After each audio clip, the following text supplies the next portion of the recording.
So after waiting not as long as we normally have to in between albums, we finally have Foals' second part of their album, Everything Not Saved Will Be Lost.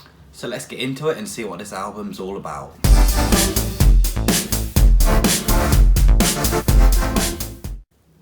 Now, when I first heard Foals were doing 2 albums in the space of 1 year, I was a little bit scared, to be honest.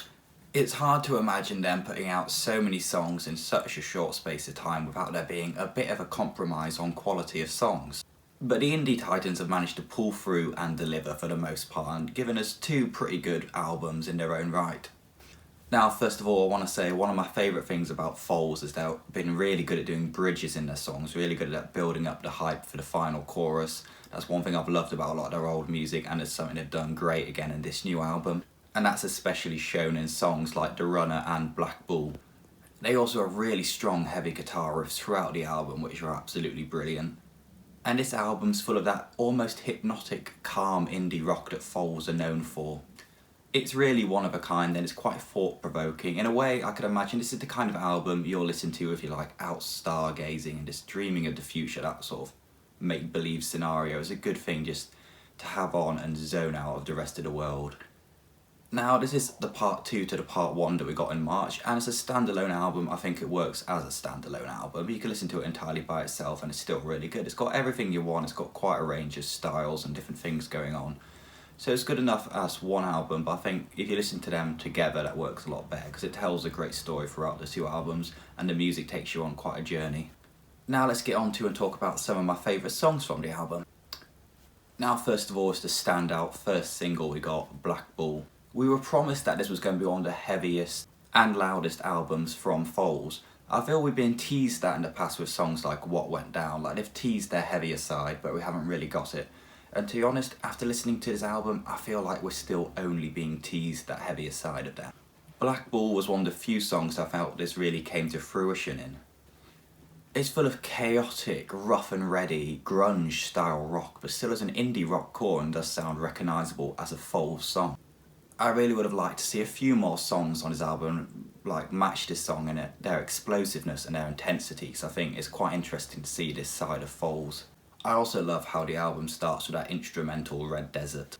This would be right at home on a sci-fi soundtrack with its eerie and mysterious sound. Normally I'm not a fan of instrumentals on albums really, to me they often feel like they're just filler, but this one not so much. I really like the way it's suspenseful and the way it leads into The Runner, which we're going to talk about now.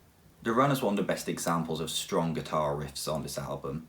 Foals are really a very guitar-led rock and roll band, which is becoming a lot more of a rarity these days, despite it being the norm only 10 years ago. So yes, I enjoy the bands doing new things and not being necessarily guitar-led rock, but I do enjoy when a band like Foals can come along, do that classic style and still make it new and interesting.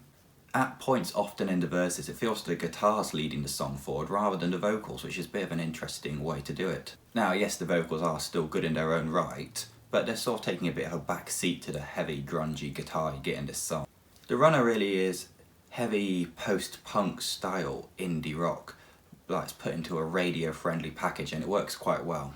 10,000 Feet is a bit of an odd song, but I really like its relaxing psychedelic nature. It makes it quite a good chill-out tune. Into Surf is another great song. It's got a really good simple piano melody. It's just a little thing and it's so simple, but I just really love it and it really works so well and really helps add to the mystic feeling of the song. And Neptune is the perfect conclusion of this album and the story told over the 2 albums.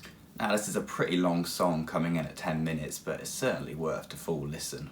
It's a powerful arena-filling masterclass of a rock and roll song. For me, this song really embodies like a big dramatic movie finale, but put into a musical form. It really does feel like a powerful conclusion, and it works really well at that, at telling that story.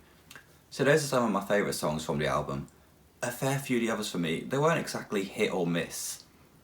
Like, the songs were all hits, they just weren't very much of a hit.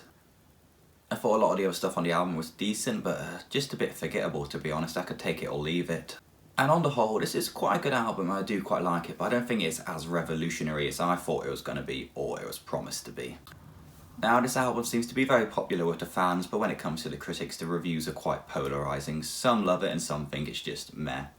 And I do quite understand that Foals have a very unique styling. They're basically their own subcategory of music because they don't really quite fit into anything else. They're often categorised as indie rock, but I think they certainly have elements of alternative rock, post-hardcore, even psychedelic going in there. So they're a very unique thing, and when you got so many different styles fitting in, it's just not for everyone. They like to break from normal conformity of music, and especially their artistic approach to music is also a bit different from everyone's taste, so I see why people don't like this album. Really, overall, what I'll say is, if you liked Foals in the past, I'm sure you'll like this album. If you didn't like Foals in the past, you probably won't like this album.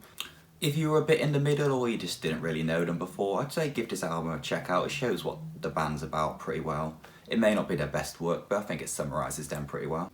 Overall, this album did have its fair share of pretty decent tunes. It's also quite an interesting album, to say the very least. It's worth checking out. It's worth listening to it track by track by track in order to really get the journey that it tries to take you on. Honestly, trying to choose what star rating to give this album's been a bit tricky for me. I've been going a bit back and forth because I can't quite decide what I want to give it. I think at the moment I'm going to say this is a 3.5 star album for me. But I've really got the feeling, like at the back of my mind, I'm going to go back and listen to this album in a week's time and realise I like it a lot more.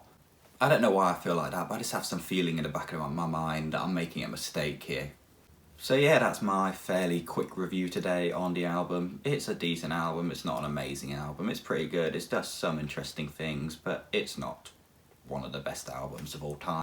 What are your thoughts? Did you love this album? Did you hate it? Are you in the middle? Let me know down in the comments.